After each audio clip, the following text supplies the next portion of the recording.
Il nome Porsche è noto nel mondo delle automobili come sinonimo di 911, leggendaria auto sportiva, erede dell'elegante prima vettura di serie prodotta dalla casa tedesca, la 356.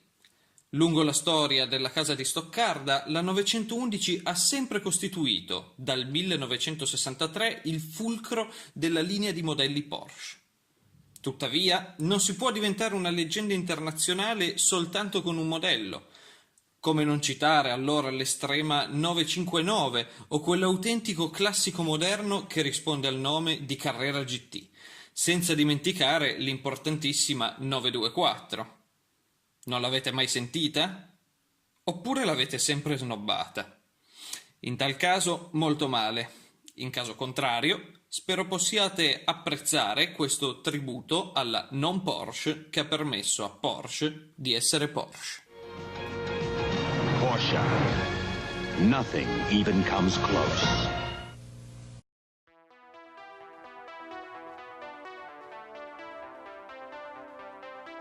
La 924 mandò in pensione sia la 912, ovvero una 911 più economica, sia la Volkswagen Porsche 914. La coupé tedesca arrivò al successo in una maniera singolare. Sia Volkswagen che Porsche avevano bisogno di dare un erede, per ragioni diverse, alla loro 914.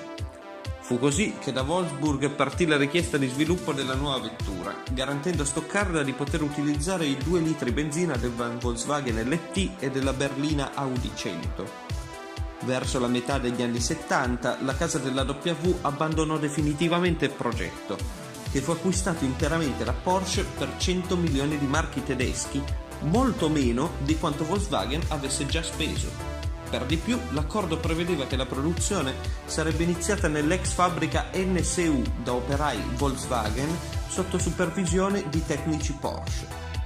Costi relativamente bassi e qualità erano già di per sé una buona base per il successo, e quando questo si materializzò sotto forma di liquidi, Porsche ebbe finalmente le risorse necessarie per creare ed innovare l'iconica 911, il tutto in un'epoca di grande crisi per i produttori di auto sportive a causa della crisi petrolifera. L'auto può contare su un buon progetto e su una realizzazione ancora migliore, tuttavia alcune sue caratteristiche fecero e fanno tuttora storcere il naso ai porschisti più accaniti. Fu infatti la prima Porsche a motore anteriore raffreddata a liquido, ove l'insolita posizione del motore per una vettura di tale marchio veniva controbilanciata da un apprezzabile schema transaxle. La 924 risulta comunque essere un coupé a trazione posteriore molto bilanciato e sfruttabile. Il cambio inizialmente previsto era un 4 marce manuale, poi affiancato ad un automatico a 3 rapporti, mentre nel nostro modello aspirato del 1979 è presente uno ZF manuale a 5 marce. L'impianto frenante è servo assistito con dischi all'anteriore e tamburo al posteriore. Parlando di epoca, non si può non notare che nelle linee della nostra aspirata da 125 cavalli 5 marce c'è qualcosa di strano rispetto ad una comune 924.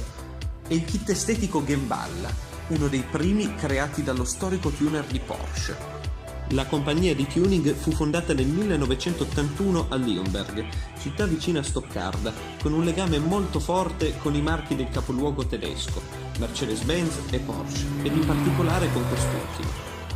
La 924 Gemballa SC, qui presente nel video, fu originariamente immatricolata a Milano, per poi montare in seguito questo splendido kit che la fa sembrare quasi una turbo in edizione limitata. Questa vettura bianca dallo stile orientaleggiante e dal look tipicamente anni 80 sarà stata sicuramente testimone della Milano da bere, gli yuppies, tanto divertimento e quasi sicuramente attività non completamente legali. Si spera non al punto raggiunto da Uwe Gemballa, fondatore della compagnia, trovato morto in Sudafrica il 17 febbraio 2010, dopo essere stato invischiato in un apparente giro di riciclaggio di denaro sporco. È quest'auto una Porsche allora? Sicuramente non in senso stretto, però ha una guidabilità ed una facilità di utilizzo almeno da auto di fine anni 90, quindi molto più avanti rispetto a quanto ci si aspetterebbe. Complimenti quindi a Maradona, che scelse un'ottima 924 come prima auto di pregio. In definitiva, la 924 è la 924. media coupé sopraffina che soprattutto in questo esemplare trasuda anni 80 in ogni sua linea.